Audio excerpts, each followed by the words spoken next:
আজ সরস্বতী পুজোর লগ্ন পড়ে গিয়েছে, আর তাই বাগদেবীর আরাধনায় মেতে উঠেছে আপামর বাঙালি। মাঘ মাসে শুক্লা পঞ্চমী তিথিতে সরস্বতী পুজোর আয়োজন করা হয় জেলা জুড়ে। প্রতি বছরের ন্যায় এবছরেও ধুমধাম আকারে বাগদেবীর আরাধনায় মেতে উঠলেন বারিন্দ্রিকের সদস্যরা। আজ থেকে 9 বছর আগে অর্থাৎ 2016 সালে ডক্টর তপন কুমার ঘোষের হাত দিয়ে পথ চলা শুরু হয়েছিল বারিন্দ্রিক নামে এই প্রতিষ্ঠানে, যেখানে এক ছাদের তলায় বিশ্বকবি রবীন্দ্রনাথ ঠাকুরের স্মৃতি স্মরণ করে নাচ, গান, আবৃত্তি এমনকি আঁকা শেখানো হয়। হীরালাল মেমোরিয়াল মজুমদার কলেজের লেকচারার তথা রবীন্দ্র ভারতী বিশ্ববিদ্যালয়ে পিএইচডি রিসার্চ স্কলার তৃণা ঘোষের তত্ত্বাবধানে এদিন সম্পন্ন হয় বাগদেবীর আরাধনা, যেখানে প্রতিষ্ঠানের কলাকুশলীরা নাচ গানের মাধ্যমে অঞ্জলি নিবেদন করে দেবীকে। আমার বাবার নাম ছিল বারীন্দ্র কুমার ঘোষ, আর রবীন্দ্রনাথকে নিয়ে আমি বড় হয়েছি। তো বাবা যখন চলে যায় তখন একটা কথা চলে যাওয়ার আগে বলেছিল আমাকে যে আমাকে কখনো দুঃখ করে মনে করো না। তো সামহাও কিছু কথা থাকে না, ভীষণ গেঁথে যায় মনে, তো এই কথাটা আমার ভীষণ গেঁথে গেছিলো। তাই জন্যই বারিন্দ্রিক নামটা এরকমভাবে দেওয়া, কারণ আমরা রবীন্দ্রনাথকে নিয়ে বড় হয়েছি। আর বাড়িতে একটা গান বাজনার চর্চা এটা শুরু করেছিলেন আমার কাকা ডক্টর তপন কুমার ঘোষ। তারপরে সাথে পেয়েছি সকলকে, মাকে প্রথম থেকে পেয়েছি, বিয়ের পরে আমার হাজব্যান্ডকে পেয়েছি, আমার স্যার শ্রী ঋত্বিক বন্দ্যোপাধ্যায় তাকে পেয়েছি।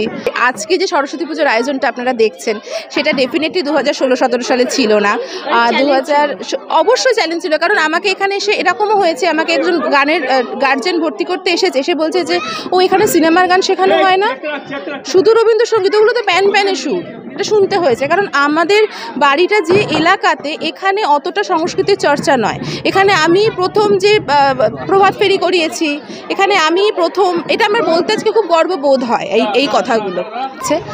একটা সময় আমরা নিচে কোনো রকমে পুজো করতাম, সবার কাছ থেকে, কারোর কাছ থেকে 100 টাকা পেলাম, বা কখনো আমার পকেট মানি যেটা হতো আর কি, 2016-17 কথা বলছি, সেটাকে বাঁচিয়ে রেখে পুজো করতাম। কাকা চলে যাওয়ার পর কাকা পুরো দায়িত্ব নিয়ে পুজোটা করতো। কাকা চলে যাওয়ার পরে ভাবলাম যে পুজোটা হয়তো বন্ধ হয়ে যাবে, বা হলেও খুব ছোট করে হবে। তখন দেখলাম আমার প্রত্যেকটা ছেলেমেয়েরা কান্ডারি হয়ে আমার সাথে থাকলো। আজ থেকে 9 বছর আগে মাত্র 8 জন ছাত্রছাত্রীদের নিয়ে শুরু হয়েছিল এই বারিন্দ্রিকের পথ চলা।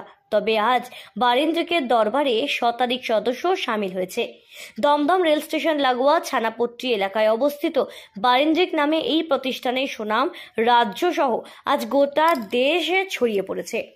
এদিন আলপনা দিয়ে দেওয়ালের প্রতিটি কোণ যেমনভাবে সাজিয়ে তোলে এই বারিন্দ্রিকের সদস্যরা, এমনকি নিজের হাতে বারিন্দ্রিকের প্রত্যেকটি ছাত্রছাত্রী দেবীকেও সাজিয়ে তুলেছে।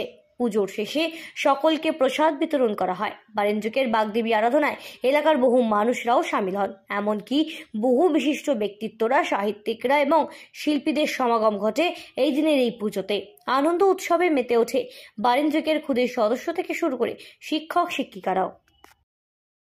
খুব খুব খুশি আমি। আর আমি একটু বাচ্চাদের নিয়ে সাংস্কৃতিক অনুষ্ঠান নিয়ে আমি থাকতে ভালোবাসি, করতে ভালোবাসি।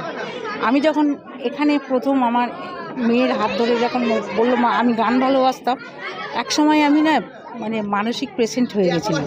তারপরে উনি আমার মেয়ে তৃণা বললেন যে মা দেখো একটা মানসিক এরা পেশেন্টরাও গানের মাধ্যমে, তুমি তো গান ভালোবাসো, গানের মাধ্যমেও তুমি ঠিক হয়ে যাবে। আমি ঘর থেকে বেরোতে পারতাম না আমার উনি চলে যাওয়ার পর। তারপরে আমার মেয়ের হাত ধরে প্রথম ছাত্রী আমি হলাম। তারপরে ওনার কাছে আমি গান শিখতাম, গান বাজনা সব শিখতাম। আমি পরীক্ষাও দিয়েছি গানে, আমি 2 বছর 3 বছর পরীক্ষা দিয়েছি, ভালো রেজাল্টও করেছি। তারপরে আমি হঠাৎ করে অসুস্থ হয়ে পড়েছি, যার জন্য আমি গলাটা টানতে পারি না বলে তবে রেওয়াজটা করি।